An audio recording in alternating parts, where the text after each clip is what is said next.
Hey guys, welcome back to our channel I Study 2.0. Today we have continued our chapter Central Government. And in previous video we have discussed about the power and function of Rajya Sabha, Lok Sabha and the Union Executive.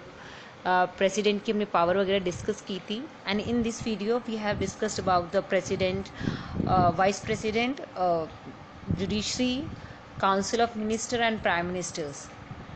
Let's started. तो vice president की हम बात करते हैं. तो vice president occupies the second highest office in the country. He is accorded a rank next to the president in official warrant of precedence under article 63 of Constitution of India. तो हम बात करते हैं इलेक्शन प्रोसीजर की. And the election procedure of the vice president जो हैं वो बिल्कुल सिमिलर होते हैं. इज नॉट मतलब इलेक्शन प्रेसिडेंट जो है, president is elected not directly by the people but by the method of indirect election. जैसा कि सेम प्रोसीजर हमने प्रेसिडेंट इलेक्शंस के लिए किया था, तो वही सेम प्रोसीजर यहाँ पे होता है, बस थोड़ा सा स्लाइटली डिफरेंस प्रोसीजर है यहाँ पे. तो वो डिस्कस करेंगे हम. तो जैसे कि हम बात करते हैं कि he elected by the members of an electoral college consisting of the members of both the houses of parliament. यहाँ both the houses of parliament की बात हो रही है, तो हम लोकसभा राज्यसभा दोनों की बात कर रहे हैं. एंड दस the electoral college is different from the electoral college for the president election. तो इनका जो इलेक्टोरल कॉलेज होता है वो थोड़ा डिफरेंट होता है according to as compare to president election. अब बात करते हैं हम क्वालिफिकेशंस की.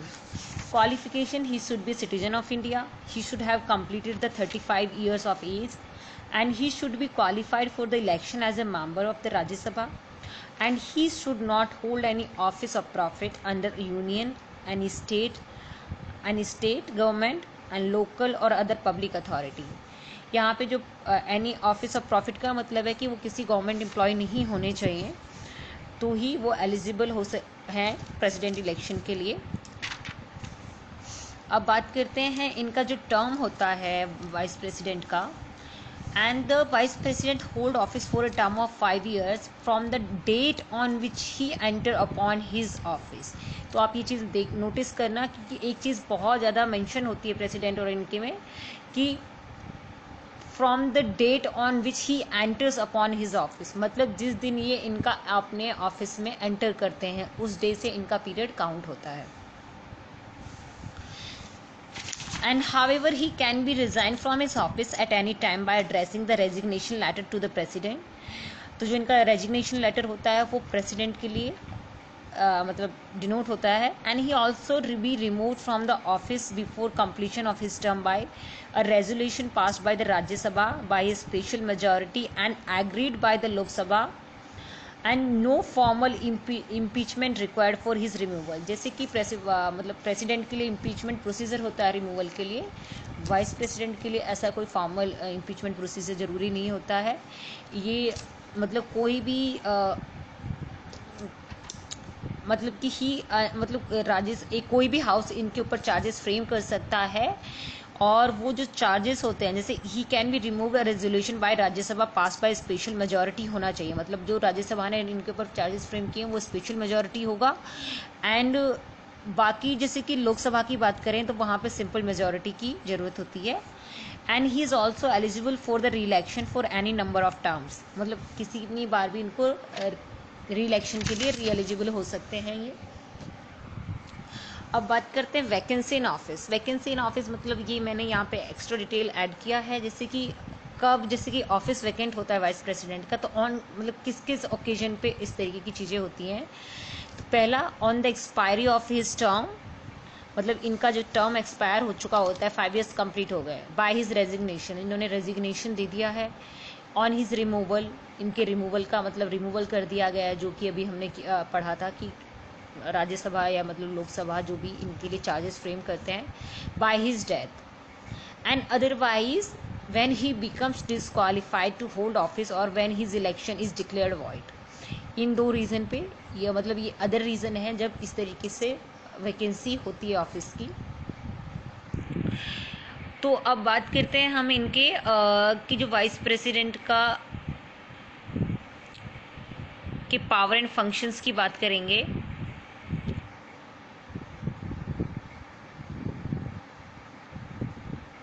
Power and function of vice president की बात करते हैं। He acts as the ex officio chairman to Rajya Sabha. ये एक्स ऑफिशियल चेयरमैन होते हैं राज्यसभा के। And as he is not a member of Rajya Sabha so he is not entitled for voting, but in the case of some indecisiveness or any subject he holds the right of casting vote। मतलब ये किसी भी मतलब राज्यसभा के member नहीं होते हैं तो इसलिए वोटिंग राइट भी नहीं है इनके पास वहाँ पे, बट कुछ मैटर्स ऐसे होते हैं जहाँ पे ये कास्ट मतलब इनको मतलब वोट देने का राइट है। और हीज पावर एंड फंक्शंस की बात करें तो, और जैसे कि एक चीज़ और बताती हूँ मैं, जो जैसे कि जो हमारा वाइस प्रेसिडेंट सिस्टम है, मतलब हमारा जितना पार्लियामेंट्री सिस्टम जो है हम फॉलो करते हैं, जैसे कि जो हमारा पार्लियामेंट सिस्टम हम ब्रिटिशर से मतलब फॉलो किया, बोरो किया है, मतलब उनके जैसा फॉलो करते हैं। बट जैसे जो हमारी वाइस प्रेसिडेंट की पोस्ट है वो हमारा जैसे कंपेयर करें तो वो स्पीकर ऑफ लोकसभा के इक्वल होती है, सिमिलर होता है पोस्ट। एंड अब बात करते हैं in respect to he resembles the American vice president when also act as the chairman of the Senate। Senate वहाँ का अपर हाउस होता है और एक रिपब्लिकन है, जैसे हमारे यहाँ पे लोकसभा राज्यसभा, वहाँ का जो सेनेट है वो वहाँ का अपर हाउस है as a Rajya Sabha the of American legislature. तो इनका जो रिजेंबल करता है वहाँ के वाइस प्रेसिडेंट के बराबर का। And he acts as a president when a vacancy occur in the office of president due to by his resolution दिया हो उन्होंने, removal by his death and otherwise inability of president due to illness and foreign tours। मतलब इन वजह से मतलब जो vacancy होती है तब ये एज ए एक्टिंग प्रेसिडेंट काम करते हैं। और ऐसे जैसे कि मान लो कि वो किसी ऑफिशियल ट्रिप पे गए हैं या टूर गए हैं या बीमार हैं, मतलब इलनेस, तो उसकी वजह से भी ये एज अ ऑफिस पे होल्ड कर सकते हैं as acting president. And while acting as a president the vice president does not perform their duties of their office of the chairman of Rajya Sabha. उस टाइम ये प्रेसिडेंट का ही मतलब काम करेंगे, not as a chairman of Rajya Sabha. And during this period those duties are perform by the deputy chairman of Rajya Sabha. उस time पे इनकी जो एज ए चेयरमैन जो वो ड्यूटीज़ होंगी वो एज ए जो डिप्टी चेयरमैन होगा वो मतलब परफॉर्म की जाएंगी बाय डिप्टी चेयरमैन।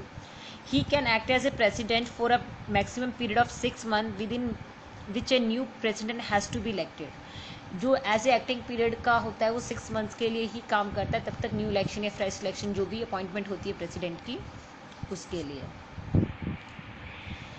अब बात करते हैं हम तो ये तो हुई वाइस प्रेसिडेंट की बात। अब बात करते हैं हम प्राइम मिनिस्टर। तो in the scheme of parliamentary system of government mention provided by the constitution the president is the nominal executive authority होता है। नॉमिनल एग्जीक्यूटिव अथॉरिटी मतलब जैसे कि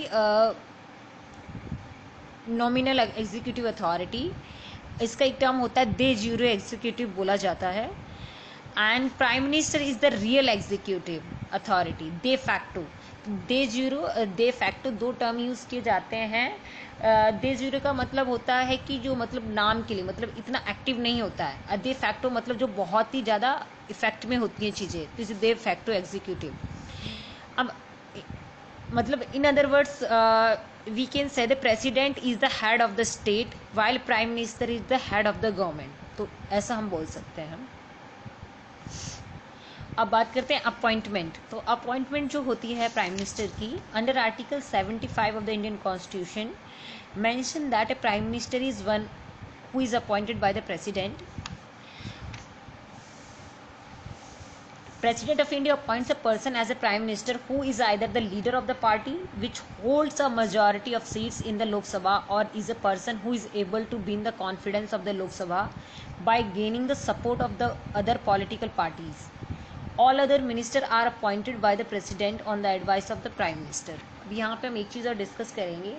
एक तो होता है जब थम्पिंग मेजॉरिटी से कोई पार्टी जीत के आती है तो बस वो एक नाम मतलब इसमें बस खाली प्रेसिडेंट का ऐसा होता है कि पार्टी चूज़ करती है प्रेसिडेंट प्राइम मिनिस्टर कौन होगा, तो वो बस खाली प्रेसिडेंट को अलाउ करना होता है। बट इन इन केसेस जहाँ पे जो जैसे कि पार्टीज को फुल मेजॉरिटी या थम्पिंग मेजॉरिटी से नहीं होती है, मतलब ऐसे सब्सिडरीज पार्ट मतलब छोटी छोटी पार्टीज आती है, मतलब जहाँ पे कॉलिशन गवर्नमेंट होती है, you can say coalition government, वहाँ पर प्रेसिडेंट के पास डिस्क्रिशनरी पावर होती है प्राइम मिनिस्टर चूज करने की। जो भी मतलब वो लोग उनकी पार्टी जो उनके नाम नॉमिनेट करती है जिन मेंबर्स को, उनमें से प्रेसिडेंट चूज करते हैं एज ए प्राइम मिनिस्टर। अब बात करते हैं कुछ फंक्शंस हैं जैसे relationship between prime minister and president, जहाँ पे इनका रिलेशनशिप होता है प्राइम मिनिस्टर और प्रेसिडेंट का। Under article 74 mention how prime minister and president are both connected with council of minister and the council with the PM as head advise president on various issues. तो जो PM and council of minister होती है वो PM को advice करती है, और वो पीएम की डिस्क्रिशनरी पावर होती है कि उसको एडवाइस को लेना या नहीं लेना। And the mention and the 75 की बात करें अंडर आर्टिकल 75, वहाँ पे 3 चीज़ें दी गई हैं। President appoints PM, other minister are appointed by the president on the advice of the PM. दूसरा, minister hold their office during the pleasure of the president, and council of minister is collectively responsible to the Lok Sabha. तो जो लोकसभा की जितनी responsibility की बात करें तो वहाँ पे एज ए पीएम ही अकेला मतलब रेस्पॉन्सिबल नहीं होता है, council of minister is collectively responsible. क्योंकि कलेक्टिवली इसलिए है क्योंकि वो एज अ ग्रुप काम करते हैं, एज अ टीम काम करते हैं, तो इसलिए वो कलेक्टिवली रेस्पॉन्सिबल है वहाँ पर। अब बात करते हैं under article 78, prime minister is A PM, prime minister communicates all decision made by the council of members to the president, and president can also refer issues for the consideration of the council of members। तो इस तरीके से ये consideration दिया जाता है under article 78। अब बात करते हैं जैसे कि कुछ और चीज़ें हैं कि जो हम डिस्कस करेंगे आगे। Power and function of the prime minister. Prime Minister of India is serves the country by following various functions. He perform his function taking responsibility as firstly leader of the country. Leader of the country, and the Prime Minister of India is head of the government of India, and also Prime Minister is mainly the leader of lower house of the parliament। क्योंकि leader of the Lok Sabha इसलिए बोला जाता है क्योंकि जो वहाँ पे लोकसभा में जो 552 मेंबर्स होते हैं उनमें से 2/3 जो मेंबर्स होते हैं वो विनिंग मेजॉरिटी वाले जो होते हैं उन्हीं का मेंबर होता है, लीडर होता है प्राइम मिनिस्टर, इसीलिए इसको लोकसभा का लीडर भी बोला जाता है। And the prime minister has the power to attend the proceeding of both the houses of parliament even if he is not a member of the either house, and he also has the power to join the debate and give his vote as an ordinary member at both the houses। Portfolio की allocation की बात करें, portfolio allocation का मतलब होता है कि जो मेंबर्स होते हैं prime minister, council of minister या कैबिनेट, किसको कौन सा मिनिस्ट्री देना है, कौन सा मतलब डिपार्टमेंट दिया जाएगा, तो उसको बोला जाता है पोर्टफोलियो एलोकेशंस। एंड और जो रीसफल मतलब इनको रीसफल भी कर सकते हैं, मतलब मान लो चेंजेस किए जाते हैं ना, आफ्टर 1 ईयर चेंज कर दिया जाता है, डिपार्टमेंट्स मतलब चेंज कर दिए जाते हैं। जैसे कि पहले हम बात करें जो लॉ मिनिस्टर थे, जो ये प्रकाश जावड़ेकर थे, और रेलवे मिनिस्टर तो मतलब रेलवे मिनिस्टर जो थे वो जो अभी प्रेजेंटली लॉ मिनिस्टर हैं रविशंकर प्रसाद, तो इसे तो पहले तो इनका डिपार्टमेंट चेंज कर देते हैं ऐसे, तो उसको रीसफल बोला जाता है। When the PM resign from his office, the whole council of minister gets dissolved automatically। मतलब प्राइम मिनिस्टर रिजाइन करेगा तो उसकी जो पूरा काउंसिल ऑफ मिनिस्टर होगा या कैबिनेट होती है वो साथ में रिजाइन करना होता है काउंसिल ऑफ मिनिस्टर को। And the chairman of the cabinet, the prime minister is the chairman of the cabinet, preside the meetings of the cabinet, and he can impose his decision if there is a crucial opinion difference among the members। तो ये अपना जो वो होता है decision impose भी कर सकते हैं उनके ऊपर। Official representative of the country, तो prime minister represent the country for high level international meetings. आपने देखा होगा जो प्राइम मिनिस्टर्स होते हैं बहुत सारे इंटरनेशनल विजिट्स करते हैं अलग अलग कंट्रीज़ में, तो इसीलिए वो ऑफिशियल रिप्रेजेंटेटिव होता है कंट्री का। तो वो अपना मतलब जो हम बायलैटरल ट्रीटीज़ या जो भी मल्टीलेटरल ट्रीटीज़ वगैरह जो करते हैं अदर कंट्रीज़ के साथ, वो प्राइम मिनिस्टर का मेन काम होता है as a official representative. Link between the president and the cabinet, तो हम ये ऑलरेडी डिस्कस कर चुके हैं. Communicates all decision cabinet to the president which is related to administration of the affairs of the union and proposal for legislation. और भी बहुत सारे मैटर हैं जहाँ पे प्रेसिडेंट प्राइम मिनिस्टर प्रेसिडेंट को एडवाइस करता है बहुत से, जैसे यूपीएससी का चेयरमैन अपॉइंट करने के लिए, मतलब जितने भी जो हायर डिसीजन मतलब होते हैं ना, जैसे कि जितने बड़े बड़े अपॉइंटमेंट्स होती हैं ऑफिसर्स की, उनकी पीएम ही एडवाइस करते हैं प्राइम मिनिस्टर, प्रेसिडेंट एडवाइस करते हैं, प्राइम मिनिस्टर एडवाइस करते हैं प्रेसिडेंट को. Head of the various government agencies, the prime minister is head of the nuclear command authority. NITI Aayog, जो कि पहले planning commission 5 year planning commission के नाम से जाना जाता था, आज presently is a Niti Aayog. Appointment Committee of the Cabinet, Departments of Atomic Energy, Department of Space and the Ministry of Personnel and Public Grievance and the Pensions. तो जितने भी ये जो डिपार्टमेंट्स होते हैं उनके जो हेड होता है वो एज ए प्राइम मिनिस्टर होता है. जैसे कि जितने भी वाइल्ड लाइफ सेंचुरीज हैं तो इनका जो भी हेड होता है वो पीएम ही होते हैं. And the chief adviser, he acted as the chief adviser to the president. तो अभी मैंने ऑलरेडी डिस्कस कर चुकी हूँ कि जैसे चीफ एडवाइज़र काम करते हैं. एक commander during the emergency, during the time of national emergency he becomes the chief of management of all activities carried out during an emergency. तो ये प्राइम मिनिस्टर का मेन काम होता है इमरजेंसी के टाइम पे. अब बात करते हैं हम काउंसिल ऑफ मिनिस्टर्स की.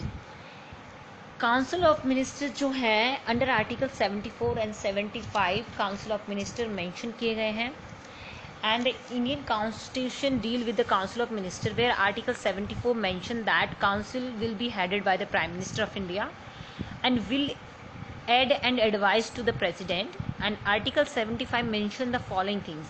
क्या क्या चीज़ें थिंग्स मेंशन की हुई हैं 75 में. They are appointed by the president on the advice of prime minister. They are along with the Prime Minister of India form 15% of total in strength of the lower house Lok Sabha and the number cannot exceed 15%. पहले ये मतलब unlimited था but after amendment इसमें ये 15% का ही criteria रखा है. तो ये 91st अमेंडमेंट एक्ट हुई थी 2003 में. उसके बाद ये जो मतलब जो काउंसिल ऑफ मिनिस्टर होते हैं वो टोटल जो लोकसभा की स्ट्रेंथ होती है उसका 15% ही काउंसिल ऑफ मिनिस्टर अपॉइंट किए जाते हैं. तो ये 91st अमेंडमेंट इन 2003, उसके बाद से 15% लिमिट की गई है, उससे ज़्यादा एक्सीड नहीं कर सकते हैं. ए minister cease to exist as one if he is not a member of either house of parliament for 6 consecutive months. तो उसको मतलब कोई भी जो मिनिस्टर है वो मेंबर नहीं है पार्लियामेंट का, उसको 6 महीने के लिए सीज कर दिया जाता है as a member of ceases to be a minister. And और दूसरी बात करें जो सैलरी और अलाउंसेस की बात करते हैं तो वो salary allowances of minister shall be determined by the parliament. ये सब उसके साथ डिटरमाइन की जाती हैं. अब बात करते हैं कलेक्टिव रेस्पॉन्सिबिलिटी की. The collective responsibility of the council of minister. The principle of collective responsibility finds in place article 73 clause 3, 75 clause 3 where it is stated that council of ministers shall be collectively responsible to the Lok Sabha. Collectively responsible मतलब किसी भी decision किसी भी matter के लिए prime minister अकेले मतलब responsible नहीं होंगे. पूरी council of minister collectively responsible होगी किसी भी डिसीजन के लिए. तो ये सबसे बड़ा पॉइंट है कि आप किसी अकेले को ब्लेम नहीं कर सकते, उसको कलेक्टिवली रेस्पॉन्सिबल होना पड़ता है.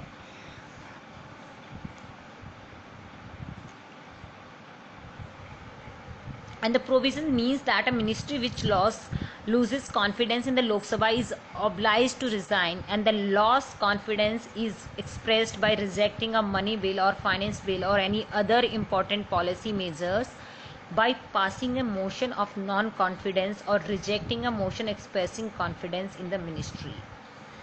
इस प्रोविज़न का मतलब वही कि किसी भी जो प्रोविज़न पे मेजॉरिटी की बात कर रहे हैं, कॉन्फिडेंस मतलब होता है ना कि नो कॉन्फिडेंस मोशन आ गया, मतलब आपको वहाँ पे कॉन्फिडेंस प्रूव करना है अपना, तो ये कुछ मैटर्स होते हैं जहाँ पे पूरा रेस्पॉन्सिबिलिटी होती है पूरी काउंसिल ऑफ मिनिस्टर की प्राइम मिनिस्टर के साथ. When a ministry loses the confidence of the Lok Sabha and the whole of the ministry has to resign, including those ministers who are from the Rajya Sabha, and the minister fall and stand together. In certain cases, the ministry may advise the president to dissolve Lok Sabha and call for a fresh elections. तो ये कुछ time कभी कभी ऐसा period भी होता है कि जहाँ पे पूरा मतलब प्रेसिडेंट को एडवाइस किया जाता है लोकसभा को डिसॉल्व करने के लिए और फ्रेश इलेक्शन कराने के लिए फिर से नोटिस डाला जाता है.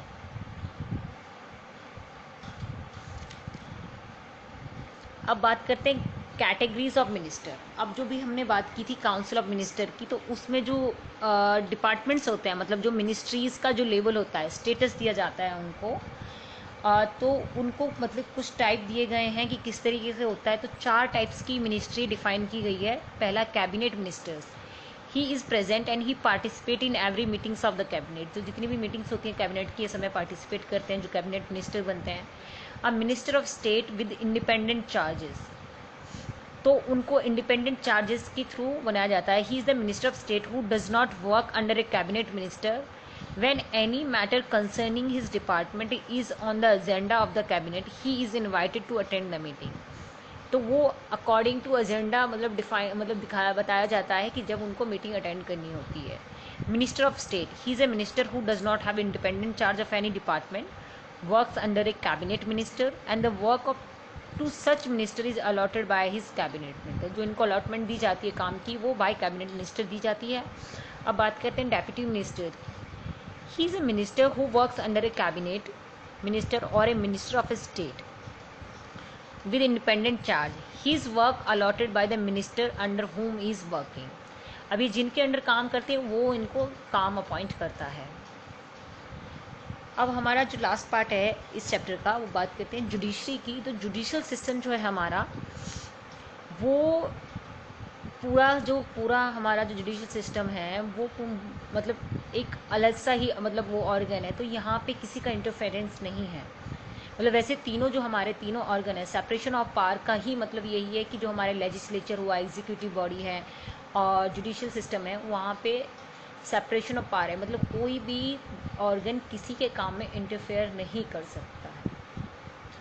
तो जो इंडियन कॉन्स्टिट्यूशन है, under article 124(1) state that there shall be a supreme court of India consisting of a chief justice of India and 31 जजेस including CJI. CJI mean chief justice of India की बात कर रहे हैं. तो जो ये CJI वाला पहले जो है ये 2008 में जो स्ट्रेंथ इंक्रीज किया गया था, उससे पहले 7 जजेस हुआ करते थे. एंड अब बात करते हैं सुप्रीम कोर्ट ऑफ इंडिया की. तो supreme court at the apex of the Indian judiciary is the highest authority to uphold the constitution of India, to protect rights and liberty of the citizen and to uphold the values of rule of law. Hence it is known as the guardian of our constitution. तो जो supreme court है उसको हमारा guardian of our constitution बोला जाता है.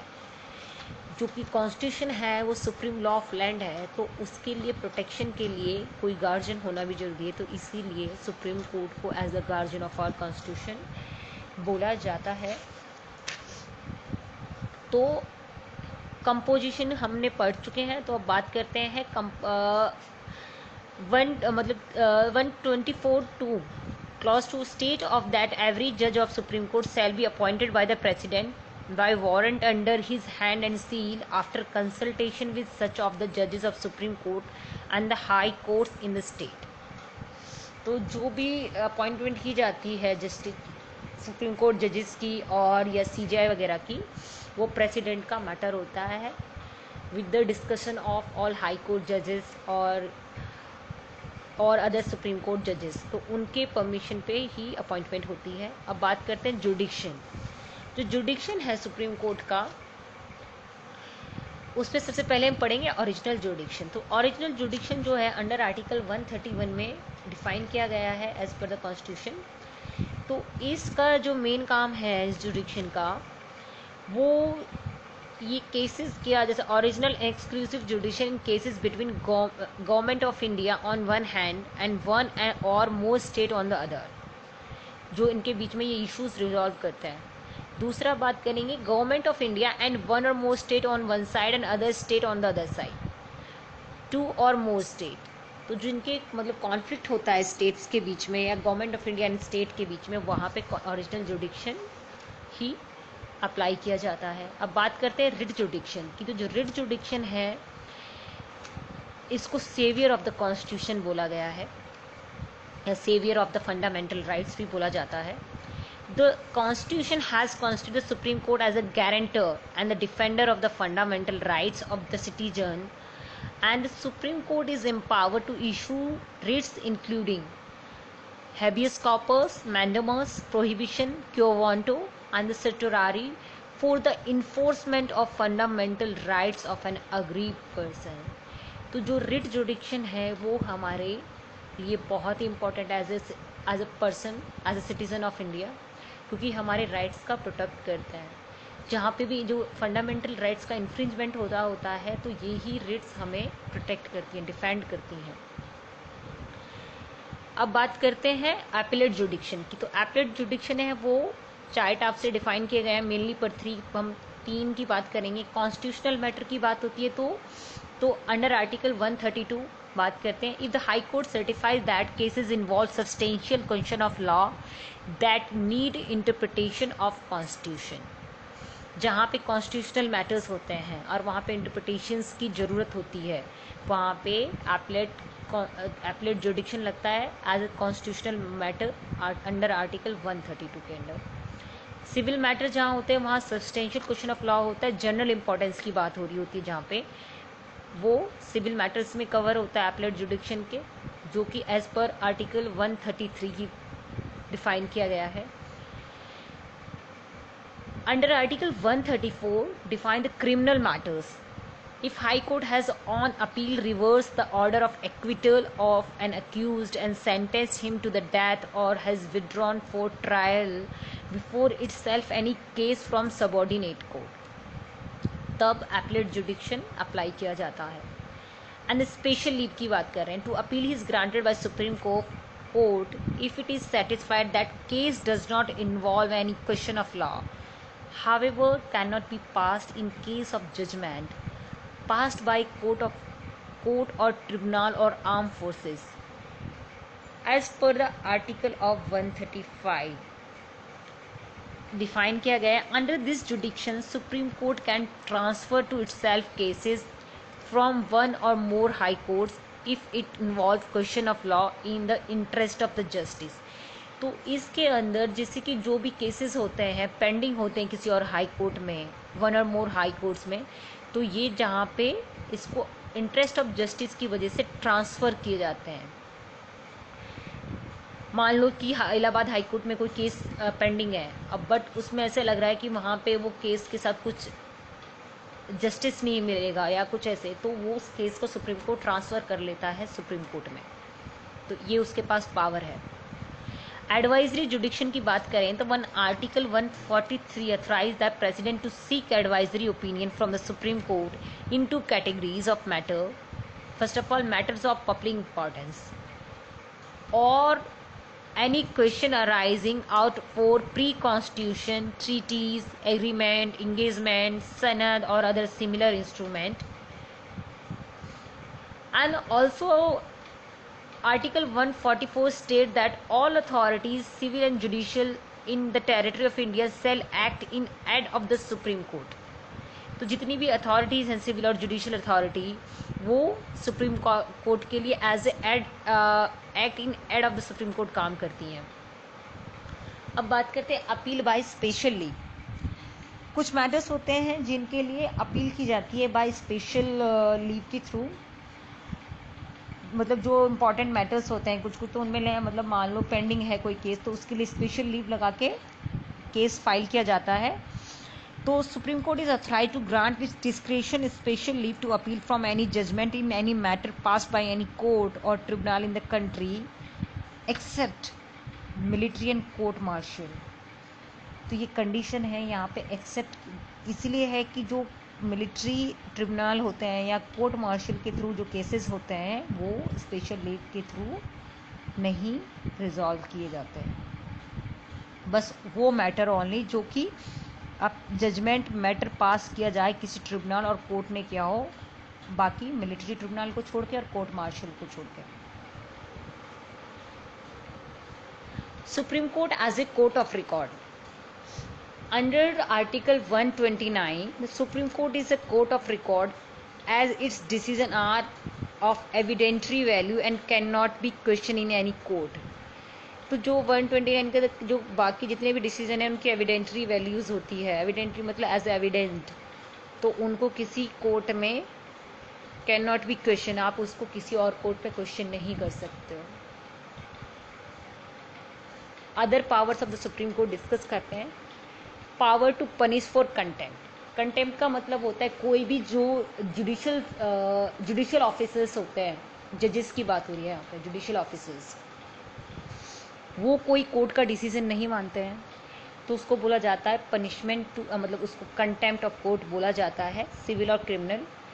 तो इसमें सिंपल इम्प्रिजनमेंट होता है for 6 months and fine, and civil contempt means wilful disobedience to any judgment, and criminal contempt means doing any act which lowers the authority of court of or causing interference in the judicial proceedings।